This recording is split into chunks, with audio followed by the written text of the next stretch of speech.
খুব সকাল থেকে আজকের ভিডিওটা স্টার্ট করছি আর সাথে আমরা দুজনে রেডিও হয়ে নিয়েছি। তো চলো এবার বেরোনো যাক। তোমাদের সাথে যেতে যেতে বলছি যে আমরা কোথায় যাচ্ছি। আজ হোলি, তাই আমরা দুজনেই যাচ্ছি ওই বাড়িতে। ফার্স্টে ভেবেছিলাম যাব না, কিন্তু বোন আর মা অনেকবার বলতেই রাজি হয়ে গেলাম ঠিকই, কিন্তু ওদের জানানো হয়নি যে আমি ও বাড়িতে যাচ্ছি। আর দেখো রাস্তার ধারে এই পলাশ ফুলগুলো দেখে গাড়ি থামিয়ে ফুলগুলোকে কুড়িয়ে নিলাম, আর সাথে এই কুমড়ো ফুলগুলোকেও নিয়ে নিলাম বড়া খাওয়ার জন্য। আমি আর আকাশ দুজনেই খুব পছন্দ করি কুমড়ো ফুলের বড়া খেতে। আর দেখো এখানে এসে গাড়ি থেকে নামতে গিয়ে আমি পড়ে গেছি, আর আকাশ আমায় না তুলে ও ভিডিও করছে।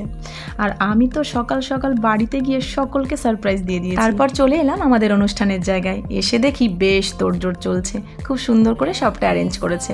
আসলে অনুষ্ঠানটা পাড়ার সমস্ত মহিলারা মিলে করে। সংসারের প্রতিদিনের ব্যস্ততাটাকে একদিনের জন্য সাইডে রেখে হোলির রঙে মেতে ওঠার চেষ্টা আর কি। আর এই ছোট্ট শর্টসের মধ্যে দিয়ে আমি সবটা শেয়ার করতে পারলাম। তাহলে আর কি নেক্সট পার্টের জন্য একটু ওয়েট করো। তো টাটা, দেখা হচ্ছে নেক্সট পার্টে।